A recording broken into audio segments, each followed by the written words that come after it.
People think becoming a mafia boss's assistant means late-night phone calls, impossible tasks, and drowning in paperwork. They think it's chaos. They have no idea. My job wasn't chaotic. It was silent. Too silent.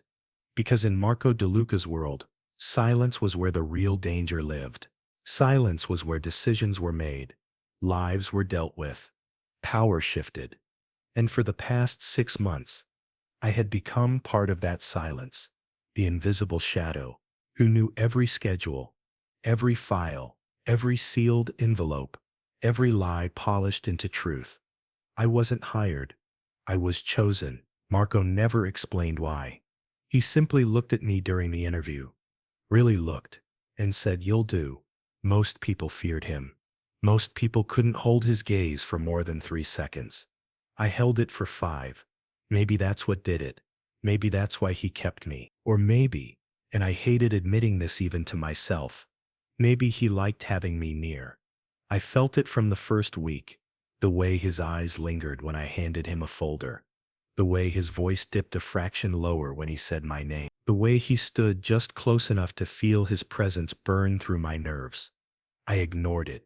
I had to, because wanting him was the one mistake no one survived. And yet, the longer I worked for him, the more I felt the walls closing in. Not from danger, but from something else. Something I didn't want to name yet. Something that felt like heat. It was almost midnight when it happened. Everyone else in the building had gone home hours earlier. The security lights dimmed to low amber. The office was wrapped in warm shadows and the faint smell of aged whiskey. I was alone in his private office, organizing a stack of confidential files he needed for a meeting at dawn. My sleeves rolled up, tie loosened, collar open just enough to breathe. I didn't hear him enter. I just felt it. The air changed, thicker, charged, electric. The hairs on my arms rose before he even spoke. "Working late?" Marco said behind me. I froze, then turned slowly. He stood in the doorway, jacket off, shirt slightly undone at the top, tie hanging loose around his neck. The smoky lighting cut sharp lines across his face, highlighting the fatigue he didn't often let show. But beneath the exhaustion, something else simmered. Intensity, tension, a restraint stretched thin. "Yes, sir," I said softly. I was just finishing tomorrow's files. Marco stepped inside, closing the door behind him with a soft click. Not loud, not forceful, but final. My heart jumped. He didn't go to his desk. He walked toward me. Slow, deliberate footsteps, echoing across the dark room. And the closer he got, the smaller the office seemed to feel. I swallowed hard, forcing myself to keep sorting the files. I pretended not to notice him watching me. But oh God, I noticed. Every second. He stopped behind me, close enough that I felt the heat of him against my spine. "Do you know why I keep you here so late?" he asked quietly. I inhaled sharply. "No, sir. That's not the truth." His voice brushed down my back like a touch. "You know exactly why." I turned to face him. Mistake. His eyes caught mine instantly. Dark, unreadable, burning with something I had never seen so clearly before. Something unrestrained. Something dangerous. "You're my assistant," he murmured. "But you act like a ghost. Quiet. Efficient. Invisible." He took a slow step closer. "Do you know how infuriating that is?" My pulse spiked. "I'm just doing my job." His jaw flexed. "And I'm talking about the moments when you aren't." I felt my breath tremble. He leaned one hand against the desk beside me, trapping me between his body and the files I was holding. Not touching, but close enough that every nerve in my body snapped awake.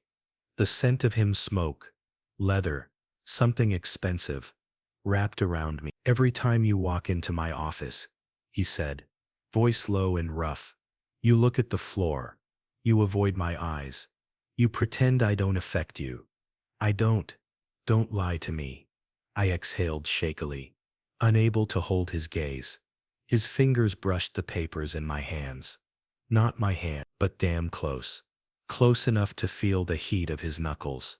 You can rearrange my entire empire, he murmured, but you can't hold my eyes for 10 seconds.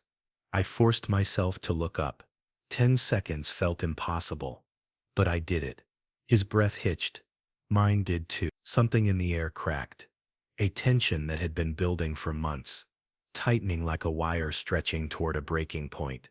Then, he leaned in, not touching, just close enough that his forehead almost brushed mine, close enough that the world melted down to just us, in the warm light bronzing his features.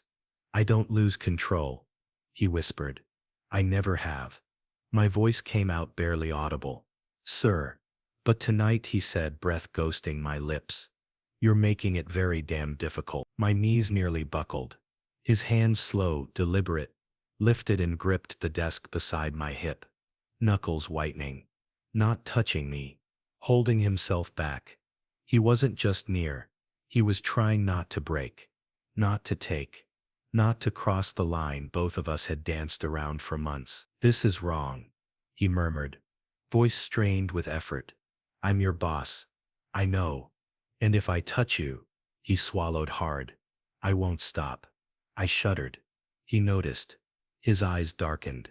Then so slowly it almost broke me. He pulled back just an inch. One single, painful inch. I need you, he said softly, to leave this office before I do something I can't take back. I couldn't move. I couldn't breathe. I couldn't decide if I wanted to run or stay. He stepped back another inch, jaw clenched, shoulders tight, every muscle in his body held rigid with restraint. Go, he whispered.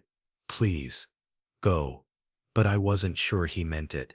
And God help me, I wasn't sure I did either. I didn't sleep that night. Not because I didn't try. Not because the city noise crept through the apartment windows like usual. Not because of the files still piled on my desk at home. I didn't sleep because I could still feel the heat of him. The way he'd leaned in, the way he nearly touched me, but forced himself to stop. The way he said go before I do something I can't take back. Every second replayed on a loop. By sunrise, my nerves were fried. My pulse was a traitor, and my tie felt like a noose around my neck. I arrived at the office an hour early, mostly because I couldn't sit in my apartment a second longer without going crazy. The building was quiet. Security nodded. The elevator hummed softly. Everything was normal. Until it wasn't, because the second I reached Marco's floor, I felt it, a shift, a tension, a storm hidden behind glass and marble and silence. His office door, usually closed, was slightly ajar. I froze, not out of fear, out of instinct. Something was different. I pushed the door open slowly, and that's when I saw him. Marco wasn't behind his desk. He wasn't reading emails. He wasn't on the phone with one of the underbosses before sunrise, like he usually was. He was standing at the window, back to me, one hand gripping the edge of the frame so tightly the tendons in his wrist bulged beneath the skin. Shirt still half undone, tie gone, hair slightly messy, like he'd run a hand through it too many times. He looked like a man at war with something inside himself, and losing. I should have said something. A greeting, a question, a reminder about the morning briefing. But before I could speak, he did, without turning, without moving, as if he knew exactly when I entered. You're early. The same voice as last night, but emptier, tighter. I couldn't sleep, I admitted. I know. I blinked. You do. You get quiet when you're tired. His voice was icy but soft. You get quieter when something's wrong. My heart slammed against my ribs. He noticed me that much. He finally turned around, and one look at him stole my breath. His eyes weren't unreadable today. They weren't cold, sharp, controlled. They were exhausted, haunted, still a little wild from last night. He didn't look at me like an assistant. He looked at me like someone he shouldn't want, but did. Painfully, dangerously, and he hated himself for it. About last night, he began. My stomach dropped. This was it. The reset. The apology. The I crossed a line. I braced myself. But he surprised me. I crossed no line. My breath caught. You didn't. No, he said firmly. Because I didn't touch you. He stepped closer. Slowly, carefully, as if approaching a wound. And that, he murmured, took more control than I've had in years. I swallowed hard. Marco, you don't have to explain. He cut in. I do. He ran a hand through his hair. The tension in his shoulders stark. You work for me. I shouldn't want you near me at midnight.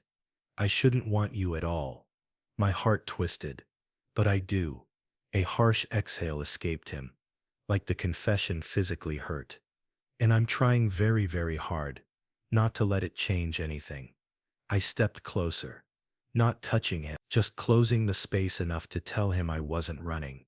Maybe it already has, I said quietly. He froze. His gaze dropped to my tie, like he needed something neutral to focus on. But he couldn't hold it. His eyes lifted back to mine slowly, the restraint there almost painful. You're playing with fire, he said, voice low and tight. Then why haven't you put it out? The air cracked. His jaw clenched. His shoulders rose with a deep breath. His hands balled into fists at his sides. I told you last night, he said softly. If I touch you, you won't stop, I whispered. His silence was an answer. And then, a loud knock shattered the moment. Marco jerked back half a step, face snapping into neutrality so fast it was like watching a mask lock into place. Come in, he called. The door opened. Two men stepped inside. Not security, not staff, underbosses, high-ranking, hard-faced, brutal, the kind of men who crushed bones for a living and looked bored while doing it. They barely spared me a glance, but the glance was enough. I felt it. They knew, maybe not what happened, but that something had shifted in the air. Something charged, something forbidden, something dangerous for me. Marco felt their attention, and he didn't like it. His posture shifted, subtly but absolutely, snapping back into the persona the world feared. The protector, the strategist, the wolf. What do you need? He asked them. The meeting, one said. It's happening downstairs. Now. Marco nodded. Then he turned to me. Not the boss now. Something else. Something almost tender. Stay in this office, he said quietly. Do not leave. Not even for water. Not even if someone calls you. My brows furrowed. Is something wrong? Yes. What? He didn't answer. Instead, he walked past me, close enough that his shoulder brushed mine. A deliberate, soft, grounding touch he pretended wasn't a touch. He paused beside the door, half-turned, eyes meeting mine. And in the warm, smoky lighting of his office, he said the words that made my knees buckle. You are not invisible to me. And that's a problem for everyone in this building who isn't you. My breath hitched. And for you, he added, voice dropping lower. That means danger. So stay here. I'll come back for you. He stepped out. The door shut. And I was alone. Not with silence, but with the echo of the truth he'd been holding back. He noticed me. He wanted me, and he was afraid of what that meant. But I wasn't just afraid. I was something else. Something far more dangerous. I was starting to want him back. The office felt too big when he left. Not because of the space, the sleek floors, the towering bookshelves, the panoramic windows stretching across the entire east wall. No, it was too big because Marco wasn't in it. Like the gravity had been sucked out of the room with him. I stood there for a long minute, staring at the door he'd vanished through, replaying the last thing he said. You are not invisible to me, and that's a problem for everyone in this building who isn't you. I didn't know what that meant. Not fully, but I knew this. Every time he looked at me, it felt like the world sharpened into something dangerous and breathtaking. I sat down behind the desk, trying to breathe, trying to sort the files he needed for his meeting. But I couldn't ignore the undercurrent, a tension buzzing deep beneath my skin, the echo of the way he said, "Stay here." It wasn't an order. It was a warning. And warnings meant something in his world. 10 minutes passed. 20. 30. Silence. Then, a noise. Faint. Sharp. Somewhere beyond the office walls. Footsteps in the hallway. Fast. Heavy. Not Marco's. I stood against his instructions. Against my fear. Against the rational part of my brain screaming at me to stay seated. I moved closer to the door, not to open it, just to listen. A voice drifted from the hallway, low, irritated, rough around the edges. Not Marco, someone else. Told him not to bring the kid here. Kid? My breath caught. Someone else replied, cooler, more controlled. He didn't bring him. The assistant was already working here. Don't exaggerate. He's not just working here. The first voice snapped. He was in the office this morning. I saw him. My pulse spiked. Saw me? When? My hand curled around the edge of the desk. He's just an assistant, the second voice said. DeLuca doesn't get distracted. He's distracted now. Silence. Then, what did you see? A look, the man muttered. Not from the assistant. From Marco. My stomach dropped. This is bad, the first voice said. He's got enough targets on his back. He doesn't need a soft spot to add to the list. Soft spot. Soft spot. My knees nearly gave out. That's not our issue, the calmer one said. We just need him focused for the meeting. Well, he won't be. Not if he's babysitting some.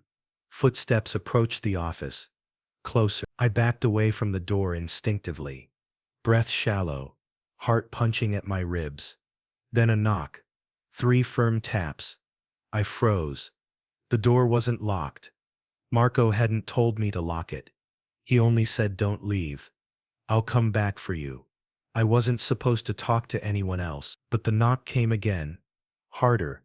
Assistant. A voice called. You in there? I kept silent. The handle jiggled. Then stilled. A low chuckle. She's right. He listens to orders. No wonder Marco likes him. My jaw clenched. They moved away, footsteps fading. My entire body felt numb. Someone in this building, no more than one person, had noticed me. Not the files I touched. Not the errands I ran. Not the silence I maintained. Me. And worse, they noticed Marco's reaction to me. The danger of that realization sank deep. This world didn't allow vulnerabilities. Attachments. Soft edges. And if they thought I was his, even accidentally his, I wasn't safe. Not with them. Maybe not even with him. Not because he'd harm me. I knew that now. But because if the wrong person suspected, they could. I went back to the desk, trying to steady my breathing, trying to pretend I hadn't just overheard something that changed everything. Then faintly, a rumble. Distant shouting. Not loud enough to identify, but sharp enough to know it wasn't normal business. Someone downstairs was angry or afraid. Voices rose, muffled but tense. Arguments. A table slamming. Then, Marco's voice. Not yelling. Commanding. In control. But there was a razor edge under it. I'd never heard before. I moved closer to the window facing the lobby atrium. Not to see him, but to at least hear him. I pressed my hand to the glass. He isn't part of this, Marco was saying. You're not dragging him into a meeting he wasn't meant to hear about. He's in your office. Someone retorted. That's enough. He's not involved. Then why was he here at dawn? A beat of silence. Sharp. Heavy. Then Marco. That is none of your damn concern. The temperature in my blood dipped. He didn't defend me to them as a boss. He defended me like something else entirely. You're slipping, DeLuca. Someone sneered. We can all see it. I said. Marco growled. His presence is none of your concern. Another voice. Older, colder. cut through. Everything in this building is our concern, including whoever you're letting close to you. My breath caught. Then Marco said something I'd never expected to hear from him. If you lay a hand on him, if you go near him, if you even say his name, I will end you. Goosebumps erupted along my skin. He meant it. He meant every word. And judging by the sudden silence, everyone else in that room realized it too. Heavy footsteps approached the hallway. Not rushed, not chaotic, measured, controlled. Marco. But when he opened the door without knocking, I instantly knew something had changed. His expression wasn't cold, wasn't angry. It was furious. Not at me, but because of me. Because someone downstairs had pulled the wrong thread. Pack your bag, he said, voice low and deadly calm. I blinked. What? You're leaving the building. Marco. No. He stepped closer, closing the door behind him with a slow click. No arguments. His jaw clenched as he looked at me. Really looked. As if assessing whether I was hurt. Scared. Shaken. I was. But not for the reasons he thought. What happened? I whispered. He exhaled sharply. The meeting got messy. Messy meant violent. Dangerous. Unpredictable. But the way he said it wasn't fear. It was fury. Fury that someone spoke my name. Fury that someone noticed. Fury that someone dared to point out that I mattered. He ran a hand through his hair, pacing once, the kind of movement he only made when the leash on his temper was fraying. I told you to stay invisible, he said quietly. You didn't. Not your fault. My men saw your car outside early. Someone. He cut himself off. I stepped closer. Say it. He turned to me slowly, eyes dark and dangerous. Someone is watching you. My entire body went cold. He didn't soften the truth. He never did. And whoever they are, they think you're important to me. I swallowed. Am I?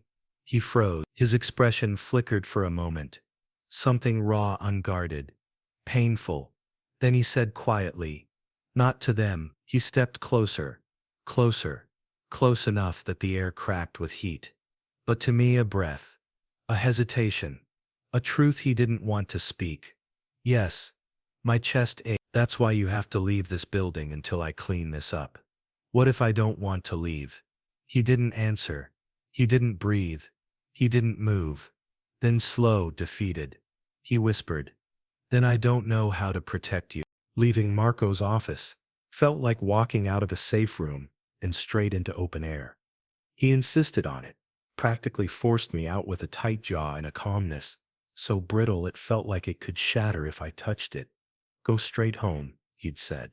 Don't stop. Don't talk to anyone. Don't look back. But the moment the elevator doors closed, my hands shook so badly, I had to curl them into fists. The hallways felt too quiet, the elevator too slow, the lobby too exposed. Everyone who looked at me seemed to look too long. Marco had never been afraid for anyone before, not that I'd seen, not that his world allowed. And the fact that he was afraid for me now, that was exactly why my heart wouldn't calm. The elevator opened into the marble lobby. Soft jazz played from invisible speakers. Receptionists chatted quietly. Security guards nodded politely as I walked past. Normal. Too normal.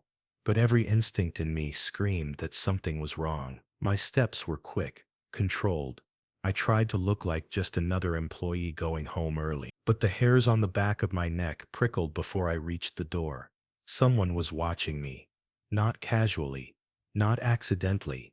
Tracking me. I didn't look up. Didn't give them the satisfaction. But I saw the reflection in the glass. A man in a charcoal coat, standing near the fountain, not reading, not talking, not pretending, just staring at me. Focused. Still. I pushed past the building doors, heartbeat hammering. The evening air hit me like cold water. City sounds surged around me. Cars, distant horns, a burst of laughter from across the street. But I only heard my pulse. I walked, fast, turned a corner, another, trying to blend into the crowd, trying not to run, then footsteps. behind me, matching pace, not rushed, not sloppy, purposeful. I didn't turn around. Marco's words echoed in my skull. Someone is watching you. If they think you matter to me, they'll use that. Go straight home. But my home felt too far away. Every block felt like a mile, and the footsteps got closer. I hit a crosswalk and pretended to wait for the light, even though there were no cars coming. The footsteps slowed behind me. I glanced sideways, just enough to catch the reflection in a store window. He was there, the man from the lobby. Closer now, expression blank, hands in his pockets. He wasn't hiding. He wasn't even pretending to hide, because he didn't need to. Not for someone like me. My throat tightened. When the light changed, I stepped off the curb. A hand clamped around my forearm, not violently, not painfully, but firmly, decisively. Don't scream, the man said, voice low. I'm not here to hurt you. My pulse spiked so hard I felt dizzy. He leaned closer, breath cold against my ear. I just need you to answer one question. I tried to yank away. He tightened his grip. Is Marco DeLuca sleeping with you? My stomach dropped. I froze, not because the question was inappropriate, but because of how carefully he asked it. Not curious, not jealous, not gossiping. He asked it like a man collecting intelligence, like a man who needed the answer for leverage. My throat closed. He leaned in, tone sharp. You shake when he talks to you. You avoid his eyes. He stares at you like he's starving. And today half the building felt the shift. So tell me. His grip tightened. Does he want you or not? I barely breathed. Let go of me. His eyes narrowed. You didn't answer. I stepped back, until my spine hit the side of a brick wall. He followed. You should answer, he said calmly. Because if you're his, you're in danger. And if you're not, he scanned my face, lips curving slightly. You're still in danger. My heart thrashed in my chest. You're making a mistake, I whispered. He tilted his head. Am I? Because when a mafia boss suddenly changes his behavior over someone, even an assistant, that someone becomes a liability, a pressure point, a weapon. I swallowed hard. He stepped closer, until his shadow swallowed mine. Marco doesn't have weaknesses, he murmured. At least, he didn't, until you. My voice cracked. I'm not. You are, he said, and you don't even realize it. His hand lifted toward my face, not to hurt me, but to lift my chin like examining something delicate. That was when I heard it. A sound I'd never heard before. A car braking too fast. Tires scraping asphalt. A door slamming so hard the echo vibrated down the alley. Then footsteps. Powerful, controlled, and furious. Step away from him. My heart stopped. Marco. He walked into the alley like he owned darkness itself. Coat still unbuttoned. Shoulders tense. Eyes burning with something primal. The man released my chin. Slowly. Confidently. He didn't look afraid. He should have. Marco stopped a few feet away. Hands at his sides. Jaw tight enough to crack. You're tailing my assistant, Marco said, voice like a blade dipped in ice. Your assistant, the man repeated. Is that all he is? Marco's eyes flicked to me, fast, sharp, terrified. Then back to the man. Don't start. The man smirked. I'm not starting anything. You are. Bringing him into your world. Protecting him. Threatening council members over him. Marco's jaw flat. You've grown soft, DeLuca, the man said. That's dangerous. Marco took a single step forward, and the entire alley changed. His presence hit like a wave. Heavy, deadly, unmistakably territorial. This is your only warning, Marco said softly. If you ever touch him again, touch, the man cut in, glancing at my arm. Barely. Your boy here is jumpy. Marco's breath hissed through his teeth. Say that again, he said dangerously. The man raised both hands in mock innocence. Relax. I'm not claiming him. Yet. That was the moment Marco snapped. He didn't move fast. He didn't grab the man.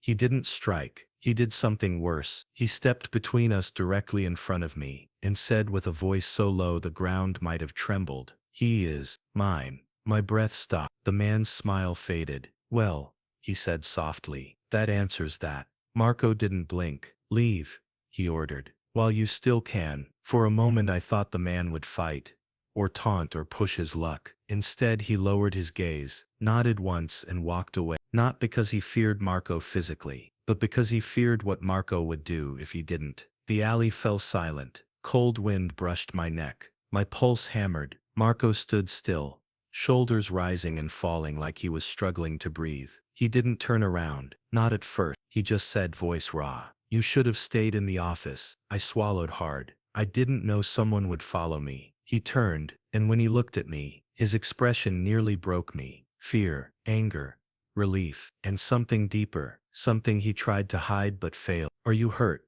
he asked, stepping forward. No, he didn't believe me. I saw it in the way his eyes scanned me, searching for any hint of injury, any sign that the man touched me wrong. His fingers hovered near my arm. He hesitated. Then very slowly, he touched the spot where the man had gripped me, gently, carefully, like touching a bruise that hadn't formed yet. The touch released something in me, tension, fear, something deeper. "Marco," I whispered. He closed his eyes briefly, his thumb brushing my skin in a way that made my breath tremble. "I can't protect you out here," he murmured. "Not if you walk away from me." I wasn't trying to walk away. He opened his eyes, and what I saw there sent heat straight up my spine. Something hungry, something terrified, something he'd been holding back for too long. He leaned closer, not kissing, not touching beyond his thumb on my arm, but close enough that I felt his breath against my lips. "I told them," he murmured, voice breaking, "that you're mine." I swallowed. "Why?" he answered without looking away. "Because it's the only thing they understand." His thumb slid from my arm to the side of my hand, a slow, deliberate touch. "And because," he added softly, "it's the only thing I can't lie about anymore." The drive back to Marco's penthouse wasn't long, but it felt like crossing worlds. He didn't speak, not a word, not even a breath heavy enough to count as one. He drove like a man holding a detonator, tense, rigid, jaw tight, eyes locked on the road with unnatural focus. And I sat in the passenger seat, pulse still unsteady, trying to understand every piece of what just happened. The alley, the man who followed me, Marco stepping between us, his voice cracking when he said, "He is mine." The words kept looping in my mind, sharper each time. Was it protection? A bluff? Territory? Truth? Or all of the above? When we pulled into the underground parking, the silence became almost unbearable. The engine cut off. The air stilled. Marco didn't move. He sat there with both hands still gripping the steering wheel, knuckles white, shoulders trembling from tension he didn't want me to see. "You should have called me," he finally said, voice low. "I didn't have time. You should have run. I tried. You should have yelled." He told me not to. Marco inhaled sharply, head tilting back against the seat, eyes closing. "I'm going to kill him," he muttered. "I swear to God." "Marco," I whispered, "please don't." His eyes snapped open, fury blazing. "You were followed," he said. Cornered, questioned, touched. "You think I'm supposed to let that go?" "No," I said quietly. "But I don't want you killing anyone. Because of me." His chest rose sharply. His eyes softened, but only for me. "You don't get it," he said. "People don't follow my assistant for no reason. They don't corner them in alleys. They don't ask about me, unless they want leverage." He looked away, not to hide, to compose. When he looked back, his voice was lower.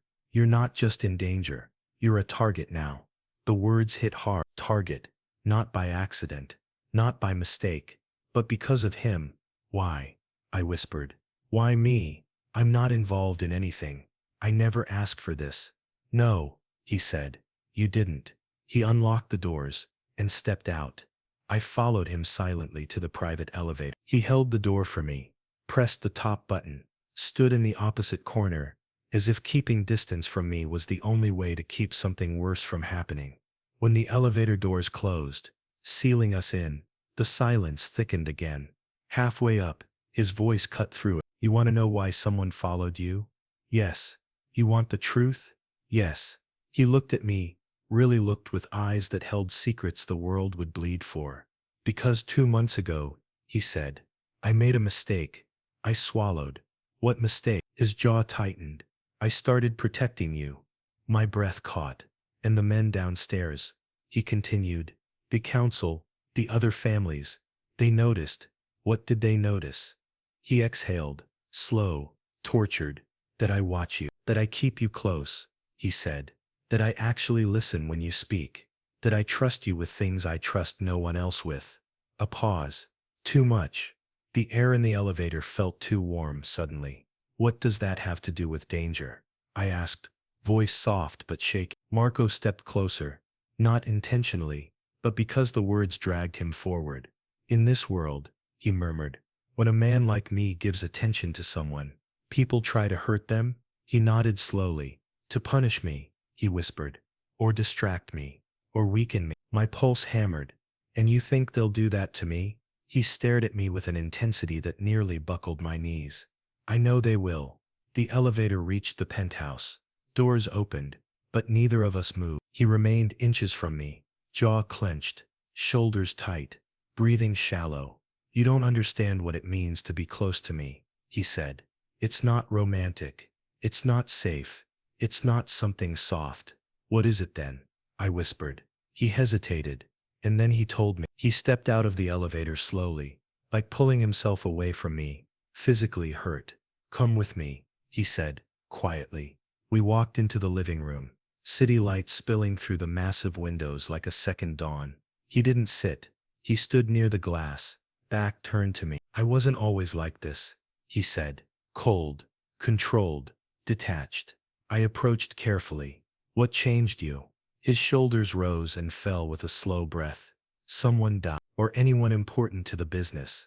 They were someone I cared about. A muscle in his jaw tensed, and the council used them to make a point. I swallowed hard. What point?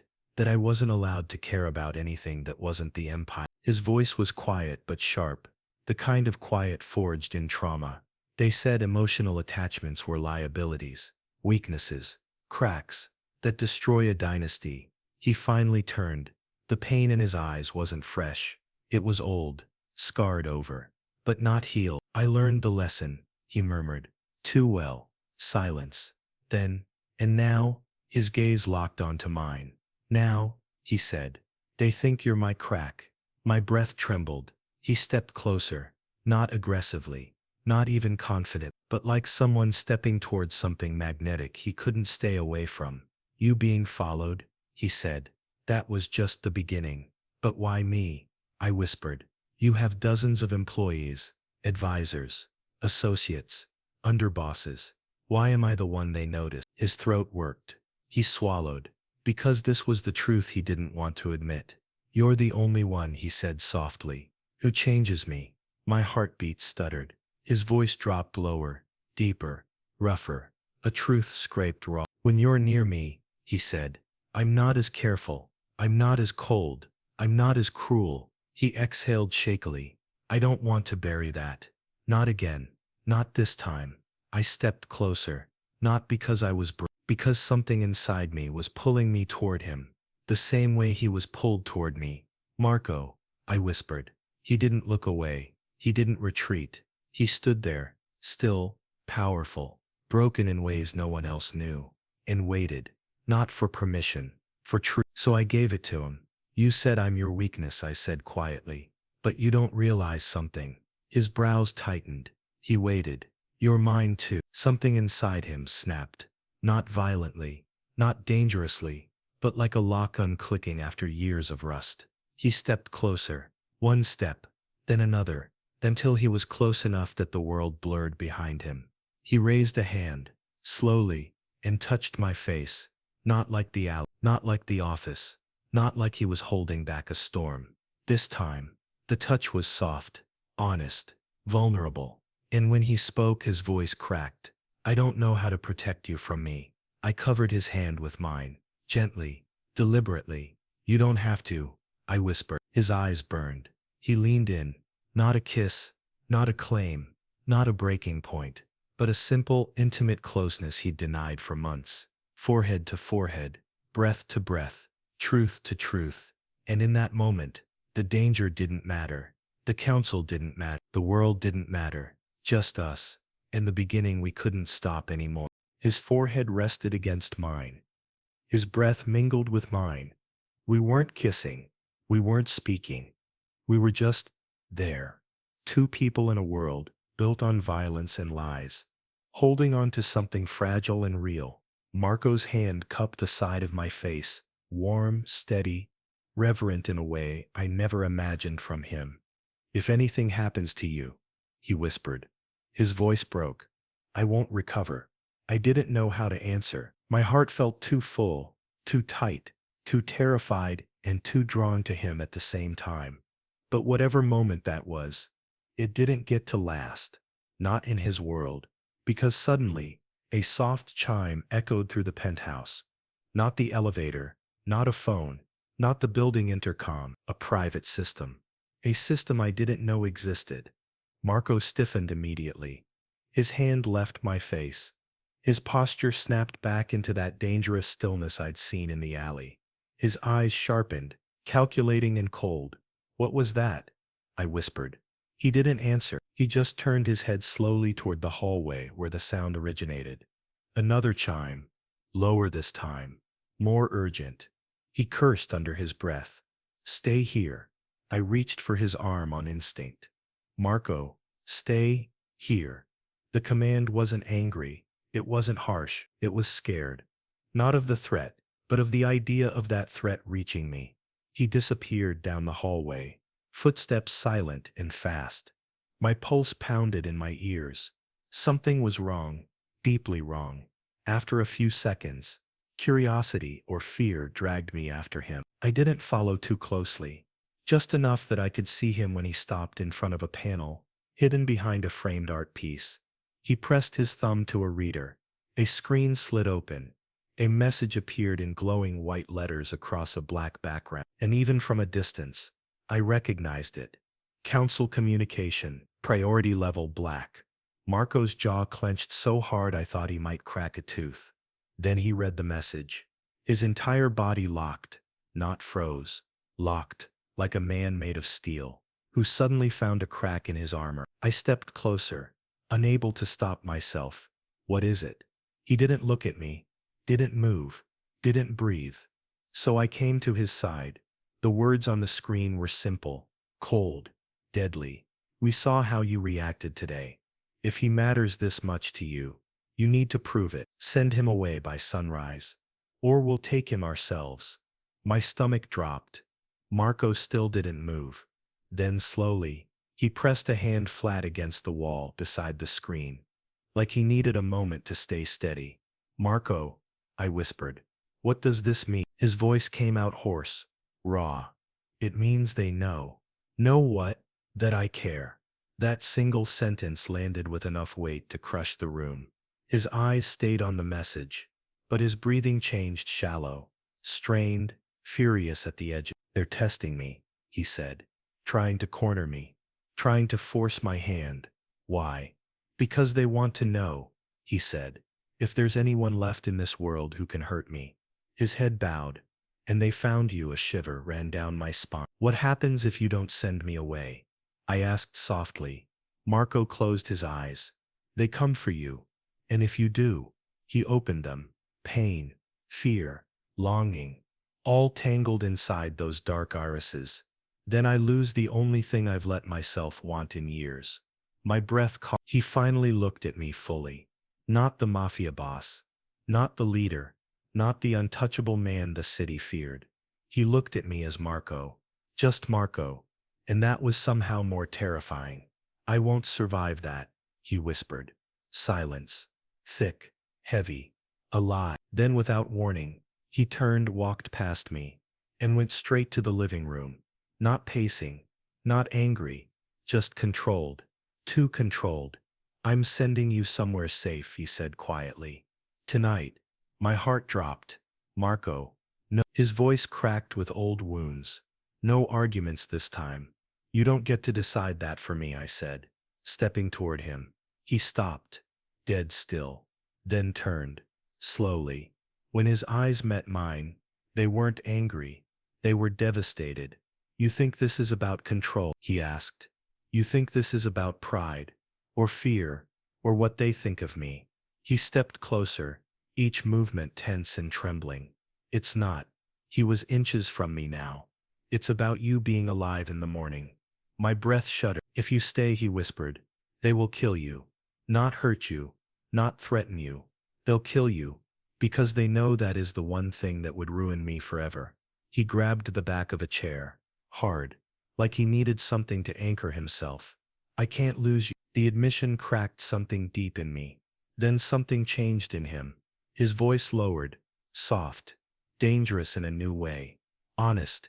In a way he'd never let himself be. He stepped toward me again. Close. Close enough that his breath brushed my cheek. Do you know what I wanted to do in that alley? He murmured. My heart thundered. No. One touch from him. Marco whispered. And I wanted to tear the street apart. His hand lifted slow, deliberate, hovering near my face again. Not touching, fighting the urge to. You think I can send you away? He breathed. You think I'm strong enough for that? Then he shook his head. I'm not. My throat closed. Then don't. His eyes locked onto mine. Deep, dark, hungry, terrified. You don't understand what staying with me means, he said. It's not romance. It's not protection. It's war. Then teach me how to fight, I whispered. Something flickered in his gaze. Not approval. Not shock. Something worse. Relief. He took one step closer. Then another, until my back hit the wall and his body caged mine. No touch. Just presence. Heat. Danger. Tension. Don't offer that, he whispered. You don't know what you're asking. I looked him in the eyes. I know who I'm saying it to. Silence. Then Marco exhaled, slow, shaky, breaking. That message changes everything, he murmured. They're coming tonight. My breath stilled. For me? I whispered. For us. His hand lowered. Then for the first time, Marco reached for me. Slowly, gently, deliberately. He took my hand in and said the words that ended the last version of our lives. Then I'm not letting you go. Marco's hand in mine felt like a confession. Not words, not promises, not protection.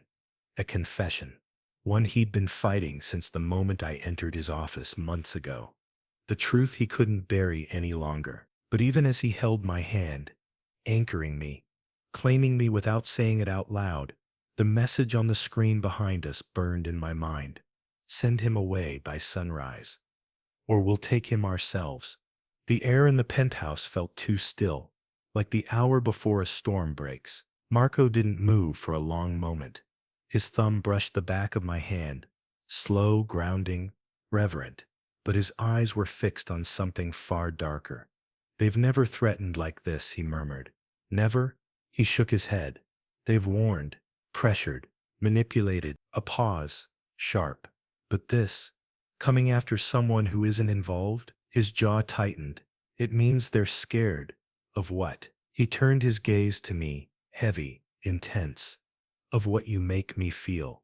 A shock traveled down my spine. Before I could respond, Marco pulled his hand away, not rejecting the connection, but because something in him shifted. He wasn't the man from the elevator anymore. Not the man from the alley. Not the man who admitted he cared. He became something colder, sharper. Home. He became the mafia boss. Go to the den, he said. I need 5 minutes to make calls. I didn't move. Is that a safe room? I asked. It's safer than standing next to me while I decide which of my own men I can still trust. That answer hit hard. Marco, go. The word was soft, not forceful, but final. I stepped into the den, not a bunker, not a panic room. A quiet, dim space with floor-to-ceiling bookshelves and a low-lit fireplace. A leather couch, a chessboard half-played, a room where Marco clearly hid pieces of himself. I stood there, hands shaking, listening, hearing his voice in the hallway, low, clipped, dangerous. No, I said no. He's not leaving. A pause. Try to touch him and you'll lose the hand you reached with. Another pause. No, I understand the consequences. Do you? Footsteps. A muffled curse. The scrape of a chair. Then send him here. A beat. No, send him alone. The gravity in his voice made my pulse spike. Whoever he was summoning was someone he didn't want seen by others. Someone he trusted enough to come in private. Or someone he feared enough to confront alone. I didn't know which was worse. Minutes later, the elevator chimed. Marco didn't tell me to stay hidden. He didn't check if I was okay. He walked to the door, opened it, and stood there, a silhouette of danger framed by warm penthouse light. The man who stepped out of the elevator was nothing like the one who confronted me earlier. This one was older, sharper, calm in a way that was more frightening than anger. No coat, no expression, no wasted movement. He stepped inside with the quiet confidence of someone who'd walked through blood-filled rooms and never tripped once. "Marco," he said. "Gabriel." Marco replied. Gabriel. A name that felt like it held weight in Marco's world. Too much weight. Marco didn't shake his hand, didn't offer a seat. He simply closed the door and said, "Tell me who sent the message." Gabriel's eyes flicked briefly, very briefly, to the den where I stood watching through the open doorway. Not a long stare, not a lingering stare, just a flicker, but enough that Marco's entire body tensed. "This isn't the place to talk," Gabriel said. "It is now." Gabriel exhaled slowly, the smallest sign of annoyance. "You shouldn't have kept him here." Marco's voice sharpened. "I didn't ask for your opinion, and I didn't offer one. I'm telling you a fact." Marco stepped forward. "So am I." Tension crackled between them. Old familiarity, old resentment, something unspoken. I stepped fully into the doorway, unable to pretend I wasn't listening. "I'm right here," I said quietly. "Talk to me too." Both men looked at me. Only one softened. "Marco." Gabriel didn't soften, but he observed me in a way that made every instinct in me bristle. He wasn't looking at me like prey, not like the man in the alley. He was studying me like a variable in an equation he didn't approve of. "Finally," he said, "the council thinks you're his weakness." Marco's jaw flexed. "We already know that," Gabriel continued. "They want to test you, and when they test, they don't use warnings. They use violence." I swallowed. Marco spoke before I could. "If they want him, they'll have to go through me. They know that," Gabriel said. "That's why they won't come for him directly." A chill slid down my spine. "What does that mean?" I asked. Gabriel turned his gaze fully to me for the first time. "It means," he said calmly, "they'll try to draw Marco out." "How?" Marco answered this time. His voice was low, nearly shaking with restrained fury. "By hurting someone else first." Silence slammed into the room. My mouth went dry. "Someone else? Who?" Gabriel shrugged faintly. "Anyone they think will make him react." Marco's hand curled into a fist. Gabriel glanced at him. "Control yourself." "Don't tell me to control myself," Marco growled. "Not when they're threatening him." "Which is exactly why they're doing it," Gabriel replied. "Your reaction is the test. They want to see if you lose your head, if you break pattern." "I won't break," Marco snapped. Gabriel gave him a long look. "Your voice says that. Your eyes don't." Marco turned away, pacing once. The only sign he was unraveling. "Not him," Marco said. "Anyone but him." Gabriel sighed. "I told them that already." I stiffened. "You spoke to them?" I asked. "I'm a council liaison," Gabriel said. "Marco trusts me." Marco shot him a glare. "Don't push it." Gabriel smirked faintly. "Just stating the facts." Marco rubbed his forehead, frustration trembling under his skin. "So what now?" I asked. Gabriel folded his hands behind his back. "Now," he said, "the council sends someone before dawn." "For me?" I whispered. "No." His gaze darkened. "For Marco." Marco stepped between us immediately. "Don't say another word." Gabriel ignored the warning. "They want to see how far he'll go." Marco's breath hitched. Not audibly, but I saw his shoulders tighten a fraction too sharply. "And we all know," Gabriel continued, "he'll go too far." Marco moved so fast it startled even me. He grabbed Gabriel by the collar, not violently, not like in the alley, but with the force of someone who'd been holding back too long. "You keep talking like you know me," Marco said, voice low. "But you don't." Gabriel didn't flinch. "I know enough," he said calmly. "I know what you were like before him, and what you became after." Marco shook his head. "You don't know anything." Gabriel's tone dropped. "Marco, you haven't let someone this close since." Marco shoved him away before he could finish the sentence. "Don't." Gabriel straightened his collar. "You have two choices," he said. "Send him away, or prepare to fight people you once called allies." Marco turned toward me, expression shifting again.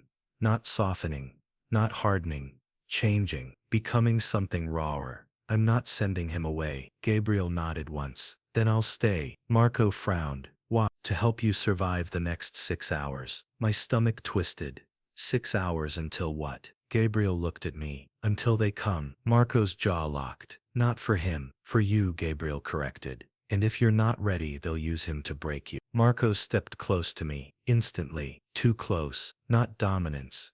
Not control. Fear. You shouldn't be here, he said. His voice was almost unsteady. You shouldn't have ever stepped into my office. But I did. His eyes burned. And I'm not leaving you now, I said quietly. Marco exhaled sharply.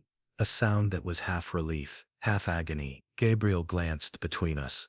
With a tired sigh. You two are going to get us all killed. Marco didn't take his eyes off me. Maybe, he whispered, but I'm not losing him. The clock read 12:47 a.m. 6 hours. That's what Gabriel had said.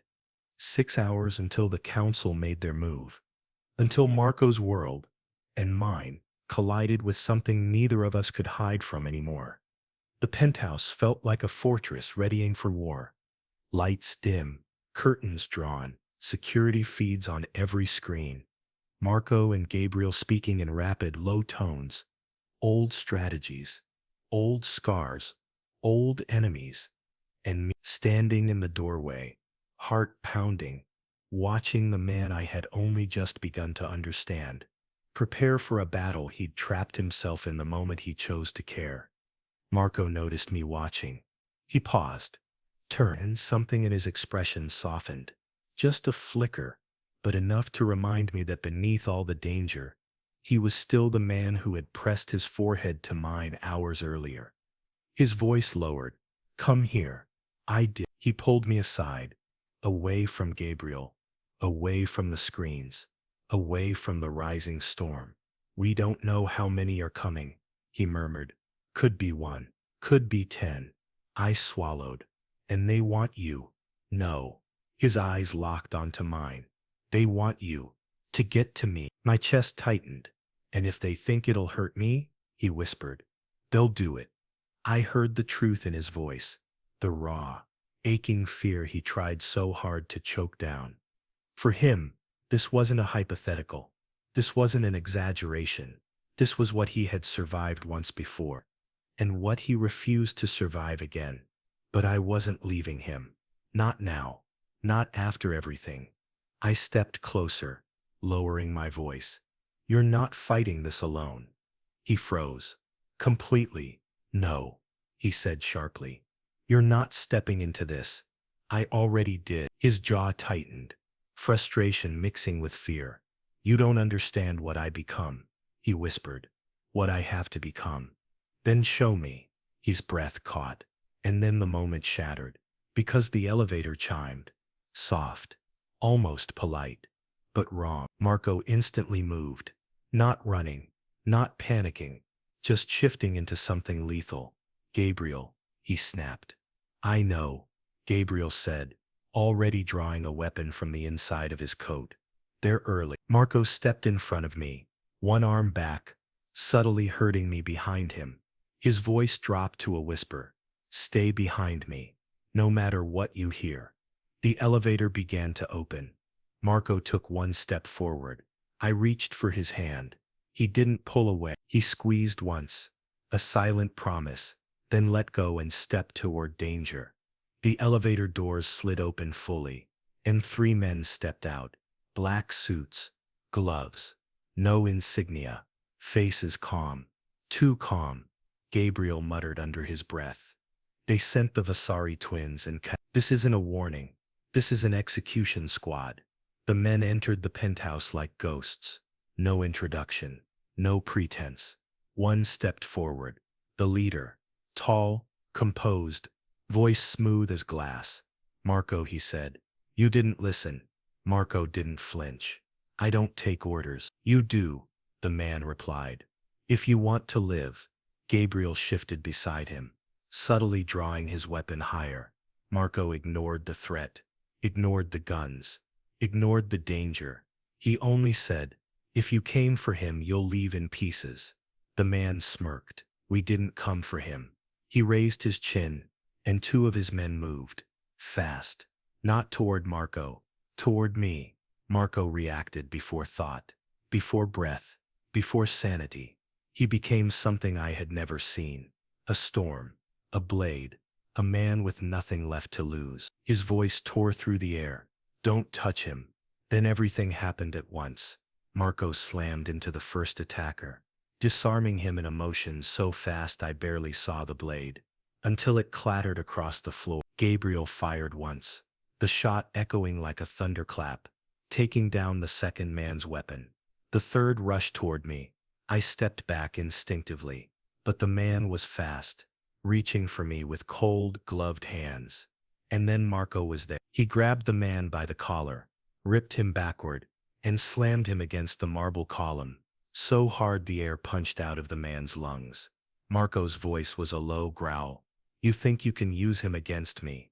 The man didn't answer, couldn't choking for breath. Marco lifted him again. You think I'll let you take him? I'd never seen him like that. Not rage, not violence, a kind of fury born from fear. The kind that only exists when you love something enough to burn the world down for it.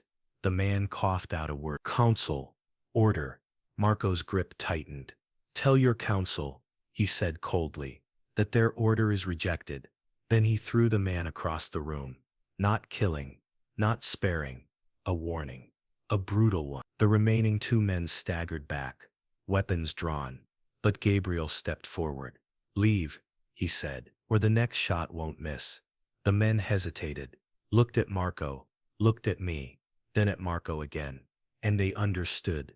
They didn't win tonight. They could not against a man who had finally stopped pretending I didn't matter. They retreated to the elevator, pressed the button.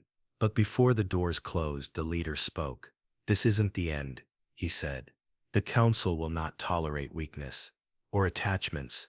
Marco stepped forward. Then they'll learn, he said quietly, that this isn't an attachment.